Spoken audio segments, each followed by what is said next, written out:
personne, il faut l'écouter. Et dans l'église où j'étais, je faisais un peu de relation d'aide. Relation d'aide, pour ceux qui ne savent pas, ça veut dire accompagner les personnes un peu sur leur chemin spirituel. Et j'aimais bien commencer un entretien de relation d'aide avec une question que j'ai piquée à mon pasteur. Je demandais, alors dis-moi, comment va Jésus aujourd'hui? Et ça, c'est une question bien différente, parce que les gens ne pouvaient pas juste dire « ça va »,« oui »,« non ». Là, d'un coup, il fallait réfléchir. Et moi, ça me permettait en tout cas de cibler tout de suite, au niveau spirituel, où en était la personne. Parce que j'ai passé des heures à écouter des gens, à écouter leurs soucis, et finalement à prendre beaucoup de temps à essayer de discerner où est-ce qu'ils en étaient spirituellement. Il y en avait certains, alors ils me racontaient de ces choses qui leur arrivaient. Au bout d'une heure que je les écoutais, je les regardais, je fais mais tu dois être au fond du trou, toi, spirituellement, tu dois être dans le gouffre. Et là, que la personne me regarde, je dis non, ça va en fait. Oui, c'est difficile, mais j'ai la foi, je sais que le Seigneur va agir. Puis d'autres, quand on leur demande, alors Jésus, comment ça va? Ça va, écoute, oui, écoute, je prie, je lis la Bible, ça va. Et puis finalement, quand on creuse un petit peu, le grand plongeon, ça ne va pas du tout. Il y a ceux qui parfois, on peut le dire, en fait dans la vie, dans le monde, quand on demande aux gens comment ça va, leur réponse pour savoir vraiment comment ils vont dépend en fait des circonstances. Ça dépend de leur situation. Mais nous, en tant que chrétiens, ça ne devrait pas dépendre de nos circonstances. Ça devrait dépendre de notre état spirituel. N'est-ce pas? Alors on peut être pas bien spirituellement, et si les choses vont bien, ça ne va pas durer longtemps. Mais on peut aussi être dans un bon état spirituel, même si on vit des difficultés. Tout comme on peut aussi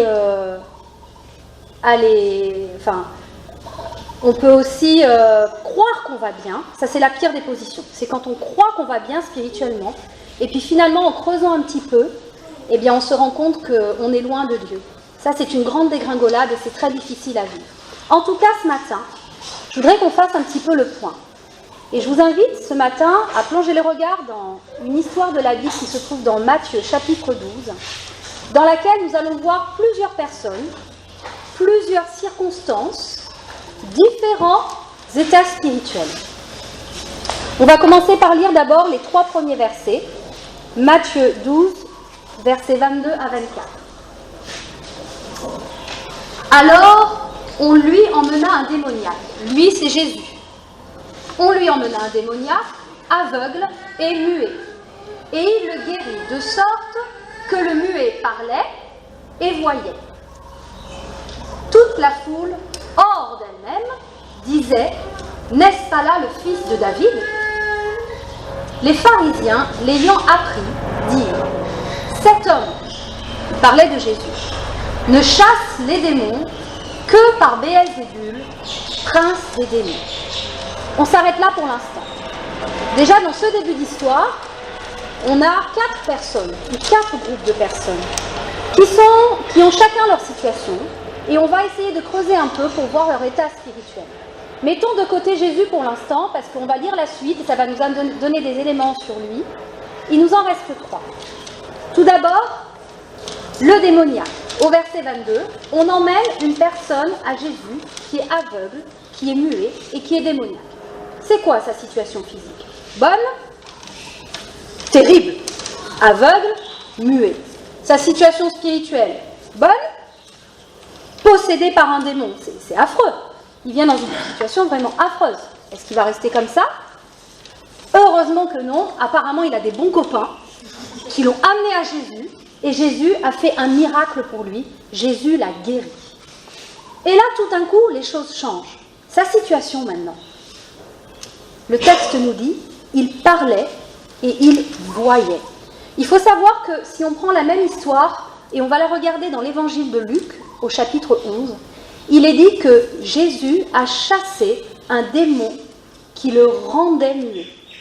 Donc c'est dire l'impact qu'il y a quand spirituellement on ne va pas bien, on est attaqué, ça a des répercussions dans le physique. C'est pour ça tout à l'heure je vous disais, si spirituellement ça ne va pas et que vous pensez que ça va bien, ça ne va pas durer longtemps. Il y a un impact dans le monde physique. Spirituellement, qu'est-ce qu'on sait finalement après ce miracle? On peut espérer, en toute bonne logique, qu'après avoir vécu une expérience si intense, après avoir vécu un miracle, qu'il ait accepté Jésus et qu'il ait suivi Jésus. Mais en fait, le texte ne nous le dit pas. En ce qui concerne le démoniaque, l'histoire s'arrête là. Et il y a une raison pour cela, c'est que le démoniaque, le miracle qui lui est arrivé, ce n'est pas le but de cette histoire. Et c'est vrai que si nous, on se met à la place de cette personne avec nos handicaps personnels et qu'on vienne à Jésus, on n'aime pas trop entendre ça, que dans notre besoin, eh bien, on n'est pas quelque part si important, on n'est pas le centre de Dieu. Dans notre besoin, Dieu nous fait grâce, il peut faire un miracle, mais le miracle n'est pas un signe de la bonne santé spirituelle de la personne. Parce que souvent on croit que si Dieu m'a fait une faveur, donc c'est que spirituellement je dois être bon, j'ai mérité mon truc, attends. Je vais à l'église tous les dimanches quand même. Mais en fait, le miracle n'est pas un signe d'une bonne santé spirituelle. Le miracle est un signe de la présence de Dieu, de la puissance de Dieu qui agit, de la compassion et de l'amour de Dieu. Et ça, ce n'est pas seulement pour nous, même si le miracle a été fait pour nous, c'est pour tous. Ce miracle, il a été vécu, il a été vu, il a été entendu par tous ceux qui étaient présents. Et ça ne nous plaît pas trop, nous, ça nous titille, parce que quand on est dans le besoin, on est centré sur nous et on aime bien, on voudrait que ce soit mon miracle, que ce soit son amour pour moi, que ce soit son plan pour moi. Et en réalité, nous faisons partie de cela, mais nous sommes que partie du miracle, partie de son amour, partie de son plan.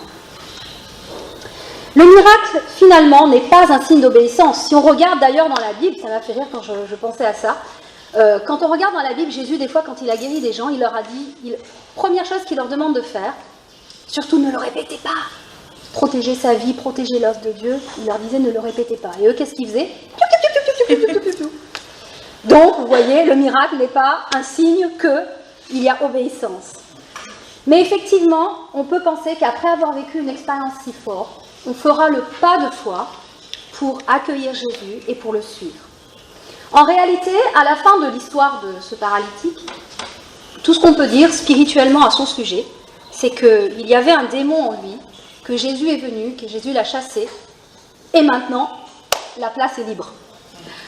Mais Jésus, même si la place est libre, il ne viendra pas se forcer dans nos vies, il ne viendra pas bousculer les portes, il ne viendra pas dire « Attends, c'est mon trône, c'est moi qui t'ai créé ». Mais il fait savoir qu'il est là, il montre qu'il est là, par des grâces, il fait des miracles, il nous montre des choses, il se révèle à nous, et à nous de l'inviter dans nos vies, à nous de l'inviter pour qu'il vienne s'asseoir, qu'il vienne prendre cette place dans nos vies, et qu'il vienne prendre toute sa place. Cette décision-là est une décision qui est personnelle, qui est indépendante du miracle. Le miracle ne garantit pas une bonne vie chrétienne. Malheureusement, on a déjà vu des gens à qui Dieu a fait grâce, ils ont vécu un profond miracle et qui ensuite, malheureusement, se détournent de Dieu. Il y a des chrétiens qui se détournent de Dieu, même après avoir vécu une expérience si forte avec le Seigneur. Donc, le choix, soit accueillir Jésus, ou soit rester avec ce vide, un vide spirituel. Mais vous savez, quand spirituellement on est vide, la place ne reste pas vide très longtemps. Deuxième catégorie de personnes, donc dans cette histoire, la foule.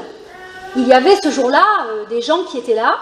Eux, ils n'ont pas vécu le miracle. Par contre, ils l'ont vu, ce miracle. Et on dit même dans le texte que la foule était hors d'elle-même. Elle était étonnée à un point où ils étaient hors d'eux-mêmes. C'est fort ça quand même comme mot. Hors de soi, ça veut dire perdre le contrôle. Ils ont perdu le contrôle d'eux-mêmes, perdu le contrôle de leur corps. On va essayer de comprendre un petit peu qu'est-ce qui s'est passé, qui les a amenés à ça. Leur situation à eux, eh bien, on ne sait pas trop, si ce n'est qu'on sait que Jésus allait apporter la parole au peuple, que c'était des gens du peuple, et c'était souvent des gens avec des besoins, qui vivaient dans la misère, avec des difficultés au quotidien. Spirituellement, on a pas d'éléments non plus, si ce n'est, il y a une chose qu'on sait. C'est que quand ils ont vu le miracle, il s'est passé quelque chose. D'un coup, leur réalité a été complètement chamboulée. D'un coup, ce que eux croyaient être la base de la vérité, pour eux la réalité, c'était aveugle, muet, démoniaque. Et d'un coup, cette réalité-là n'est plus, elle disparaît. Et il y a une nouvelle réalité qui apparaît. D'un coup, la réalité et la vérité se situent dans le miracle, dans la guérison. Et là, ça les ouvre à une nouvelle réalité, ils sont tous chamboulés. Et ils sont comme dans le flou. Parce que ce qu'ils croyaient être la vérité n'est plus la vérité. Tout à coup, la vérité, elle est ailleurs. Et là, dans le flou, ils se posent des questions. Ils regardent Jésus, et ce que leurs yeux leur donnent de voir, physiquement, c'est un homme, un simple homme, un fils d'eux. On dit de David, de lui, n'est-ce pas là le fils de David? Un fils d'eux.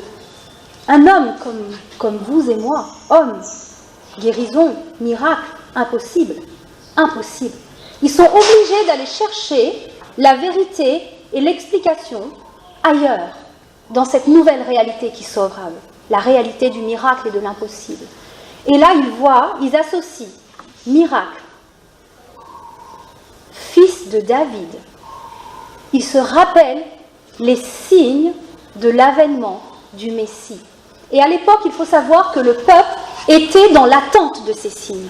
Il vivait dans l'attente de ces signes, de l'avènement du Messie, de quelqu'un qui viendrait de la postérité de David et qui ferait des miracles. Et tout à coup, grâce à cette nouvelle réalité qui leur apporte un nouvel éclairage, la vérité commence à se faire savoir.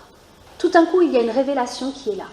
Alors on ne sait pas si à ce stade-là, ils ont complètement saisi la véritable identité de Jésus. Mais ce qu'on sait, c'est que là, spirituellement, ils sont en train de cheminer. Ils sont en train de se rapprocher de Jésus tout doucement, et ils sont en train petit à petit de découvrir une autre réalité, et une autre réalité qui n'était pas accessible à eux auparavant, grâce à ce miracle. Ils sont sous le choc, ils sont bouleversés, mais ils cheminent.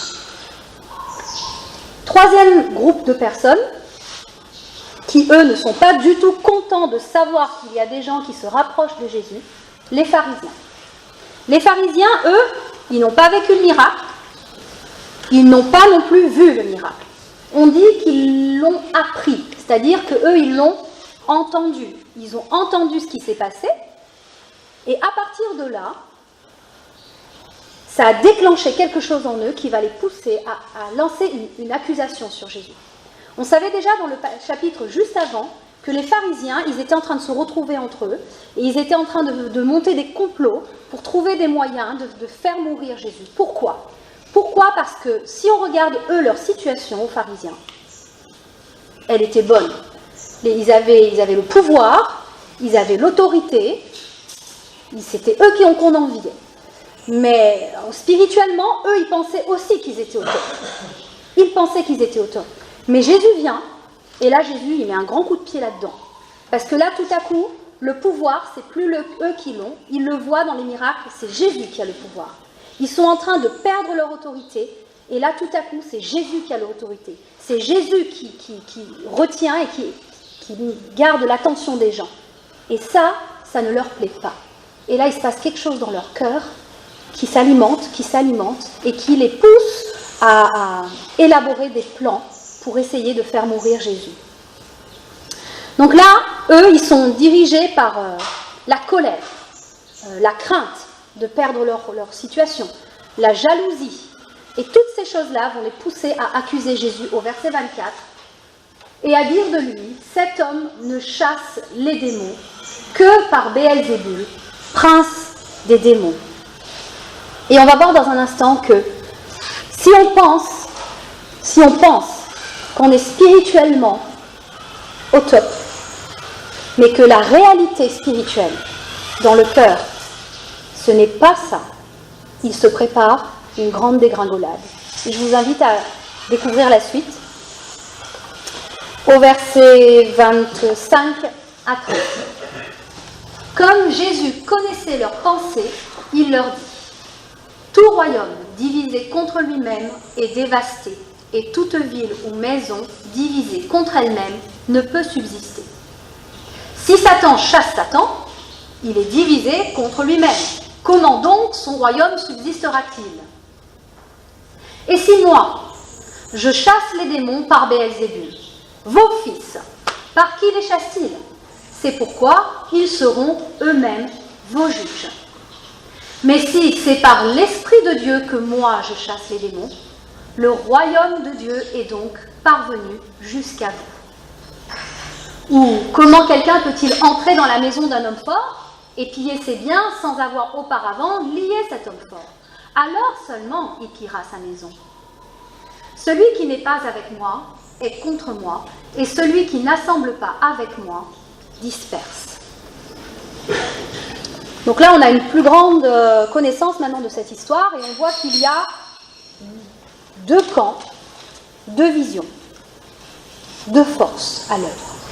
Les deux forces à l'œuvre, l'Esprit de Dieu, et l'autre, Béelzébul, prince des démons, esprit démoniaque. Ils appartiennent, ces deux forces-là qui s'opposent, appartiennent à deux royaumes. L'Esprit de Dieu appartient au royaume de Dieu, et l'esprit démoniaque appartient au royaume de Satan. Et il y a deux visions. Il y a la vision d'abord des pharisiens. Pour eux, les pharisiens, ils croient qu'ils sont dans quel camp? Dans le camp de Dieu. Et ils accusent Jésus d'être dans le camp des démons, d'être habité par un esprit démoniaque et d'être dans le camp des démons. Et il y a une deuxième vision, c'est la vision que Jésus va apporter, celle de Jésus, où Jésus va révéler dans son attitude, dans ses paroles, dans son intelligence, que l'Esprit de Dieu est dans son camp. Tout d'abord, il va leur montrer qu'il n'est pas possible qu'il soit dans le camp des démons. Si Jésus était dans le camp des démons et qu'il chassait les démons par un esprit démoniaque, sachant que dans un royaume, tous œuvrent dans le même objectif et dans le même but, si un démon chasse un démon, il se tue lui-même. Et donc le royaume est détruit. C'est ce que Jésus est en train de leur dire.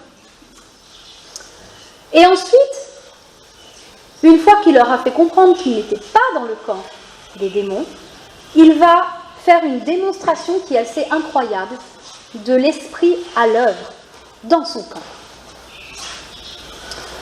Il va d'abord leur dire, moi je suis du côté de vos fils. Vos fils, eux, ils chassent des démons, comme moi. Et si moi je chasse des démons dans le nom de Béelzébul, vos fils alors, par qui les chassent-ils?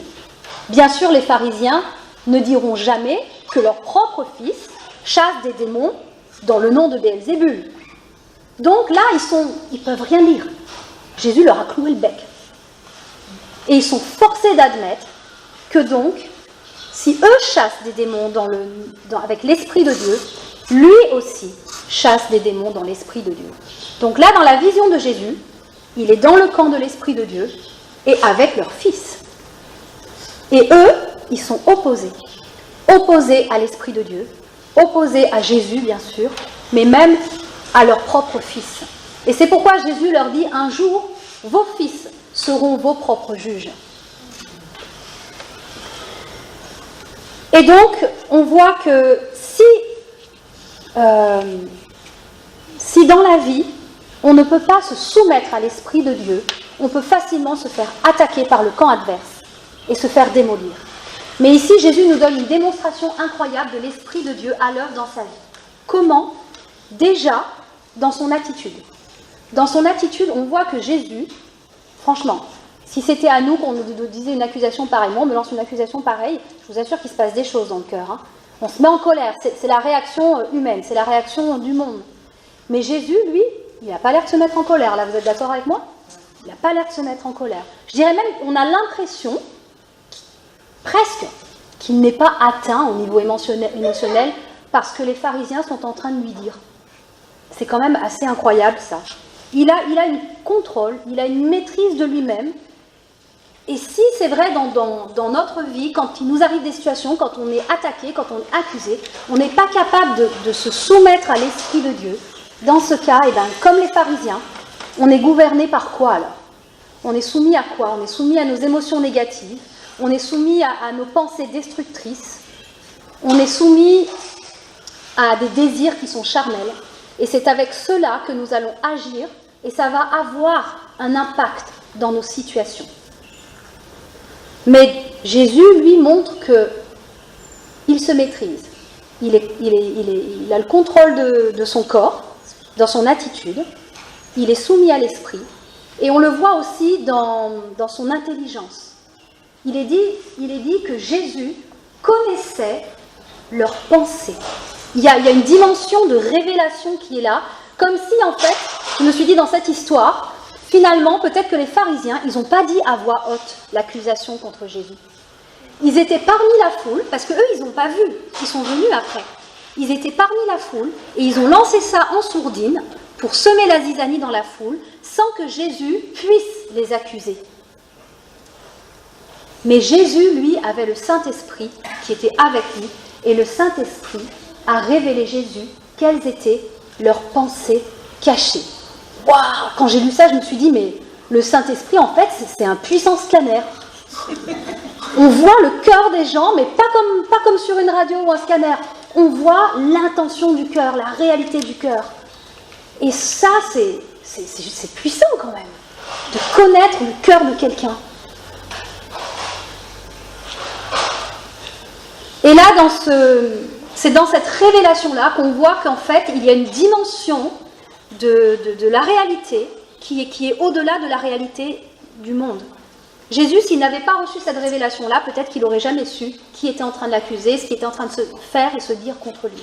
Mais il a reçu cette révélation qui lui a donné de la connaissance et qui l'a aidé à pouvoir se défendre, ensuite on verra. Mais c'est pour ça que la Bible parle, si on regarde dans Romains, il dit « Soyez renouvelés dans votre intelligence ». Un renouvellement de l'intelligence, c'est quand l'Esprit de Dieu, qu'on a accueilli en nous révèle des choses qui nous permettent de raisonner différemment. Et là, on voit que Jésus, grâce à cette parole de connaissance, va être capable de raisonner d'une manière qui va fermer la bouche des pharisiens, qui va anéantir l'effet destructeur de l'accusation qui est portée contre lui.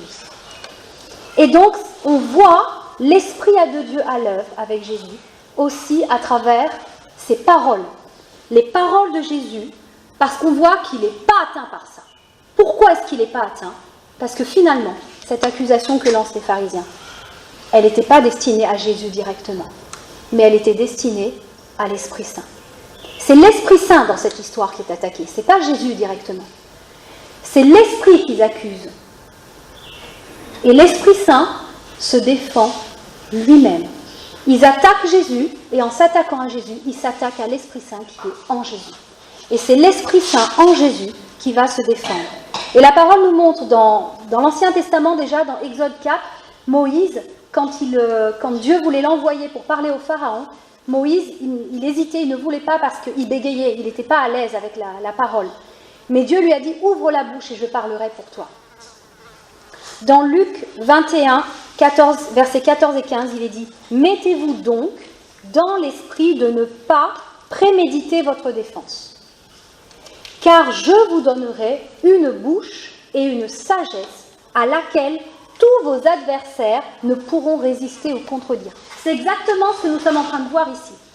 Jésus a dans sa bouche une sagesse à laquelle tous ses adversaires ne peuvent résister et ne peuvent contredire.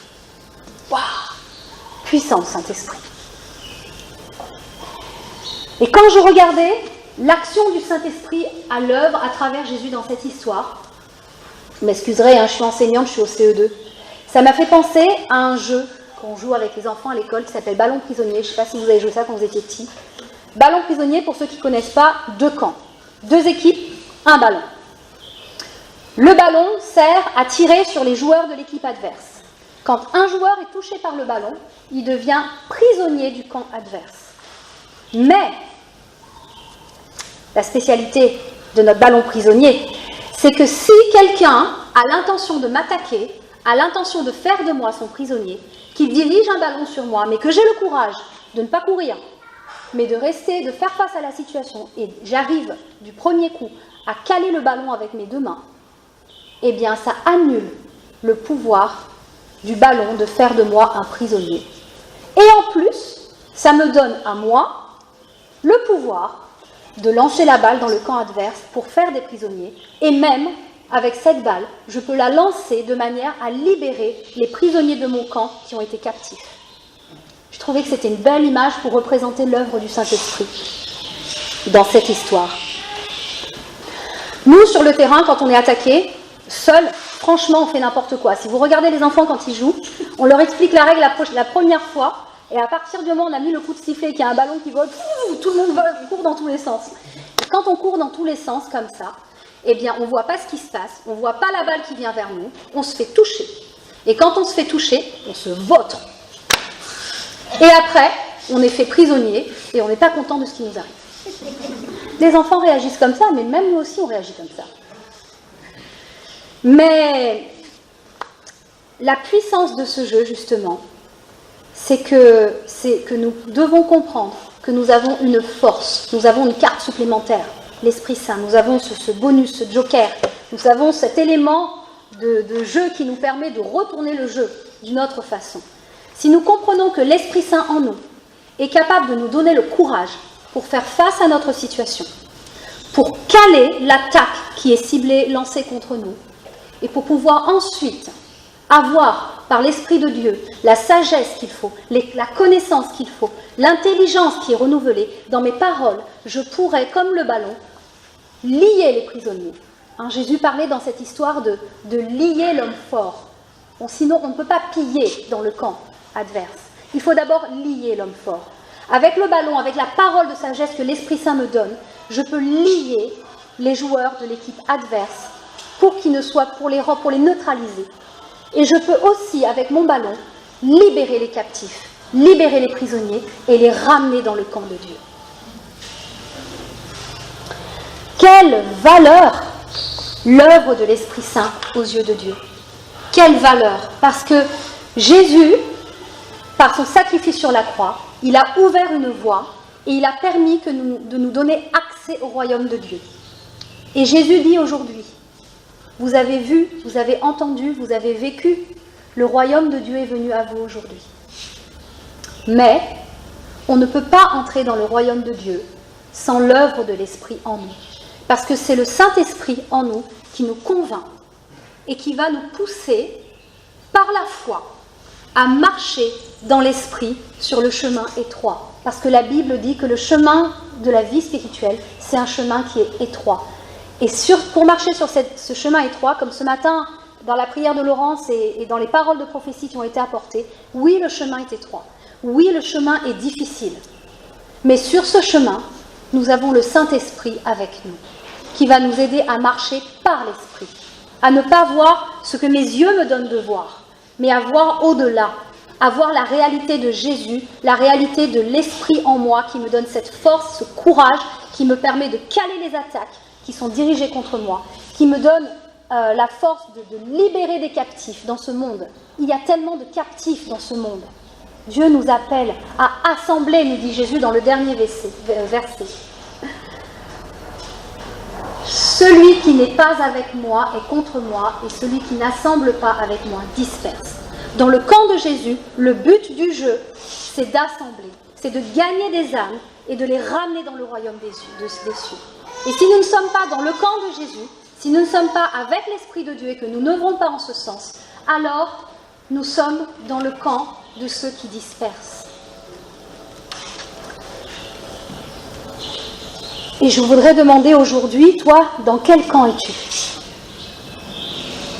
Est-ce que, comme le paralytique, aujourd'hui tu as vécu une expérience avec Dieu, mais tu te sens spirituellement vide aujourd'hui? Il y a un manque de quelque chose. Ou est-ce que tu es comme la foule qui a vu, qui reconnaît que Dieu agit, qui le voit? Peut-être tu ne l'as pas vécu, peut-être aussi, mais tu l'as vu, et ça chamboule ta réalité, et du coup tu demeures dans un flou. un flou, tu as une partie de la vérité, mais tu n'es pas totalement, tu n'es pas encore dans le camp de Dieu. Tu t'es rapproché de la vérité de Jésus, tu t'es rapproché de la limite, mais tu n'as jamais franchi le pas pour entrer dans le camp, pour accueillir Jésus dans ta vie et accueillir l'Esprit de Dieu et vivre une vie soumise à l'Esprit. Ou est-ce que tu croyais être bon chrétien par les choses que tu fais, mais tu réalises que dans ton attitude, que dans ta manière de penser, de raisonner, et que dans tes paroles, tu n'étais pas entièrement soumis à l'Esprit jusqu'ici. Moi, j'ai été émerveillée de cette histoire. Ce qui m'a touchée dans cette histoire, c'est que je me suis rendu compte que je suis passée par tous ces stades. Au début, j'étais émerveillée, j'ai vu Dieu agir dans la vie des autres, mais je regardais de loin, parce que vous savez, j'ai compris que ça me demandait qu'il fallait changer, je n'avais pas envie de changer. Et puis un jour, j'ai vécu un miracle pour moi. Et ce miracle-là m'a vraiment donné du zèle, une soif de Dieu, une envie. J'ai franchi le pas, j'ai accueilli Jésus, je me suis investie dans mon église, et j'avais envie d'aider partout où je pouvais aider pour la cause du royaume de Dieu. Et je pensais que j'étais tellement en bonne santé spirituelle que j'ai pris des responsabilités, et j'ai pris des responsabilités trop lourdes pour moi. Et à un moment donné, j'ai croulé sous les responsabilités, j'ai fait un burn-out. Et après cela, dans ma vie, en 2012, je suis littéralement devenue, pour ceux qui ne le savent pas, handicapée physique. Et là, pendant un moment donné, j'étais comme ce démoniaque qui venait à Jésus, mais qui pendant un temps avait un besoin tellement fort que j'étais centrée sur moi, centrée sur mon besoin. Donc, c'est dans cet état en fait, handicapée physique, handicapée spirituelle, que j'étais venue à Espace Foi Sans Frontières en 2015. Handicapée spirituelle, pas que je ne marchais pas droit sur le chemin de Dieu, mais je me sentais amputée de quelque chose. Je sentais qu'il manquait une dimension à ma vie spirituelle. Je sentais qu'il manquait quelque chose pour que je puisse vivre ce dont la Bible parle, cette vie d'abondance, cette vie de plénitude, cette vie... On a l'impression que c'est une vie d'insouciance comme un enfant qui n'a pas à s'inquiéter de ce qu'il fait, juste il profite de ce qu'il vit. Et moi, il me manquait ça, je me sentais amputée spirituellement. Et quand je suis venue à Espace Foi Sans Frontières en 2015, malgré toutes mes bonnes intentions en tant que chrétienne, je me suis rendu compte que ce qui manquait à ma vie en réalité, c'était d'être entièrement soumise à l'Esprit de Dieu.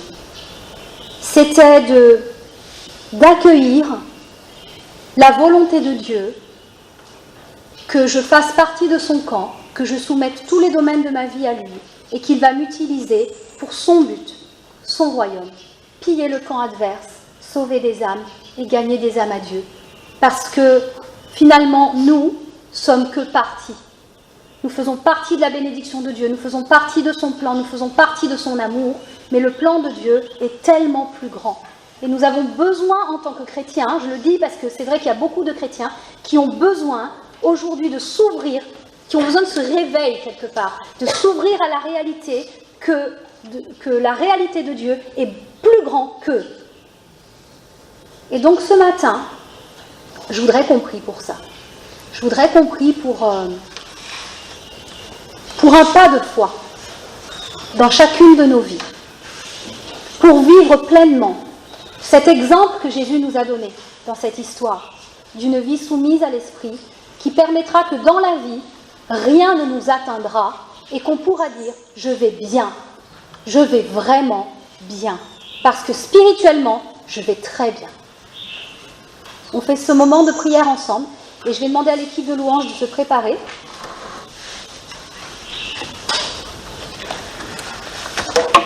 Après le moment de prière, je vous demanderai de garder les yeux fermés et de vous imprégner. C'est un chant qui était pour moi une prière. Quand j'étais dans cette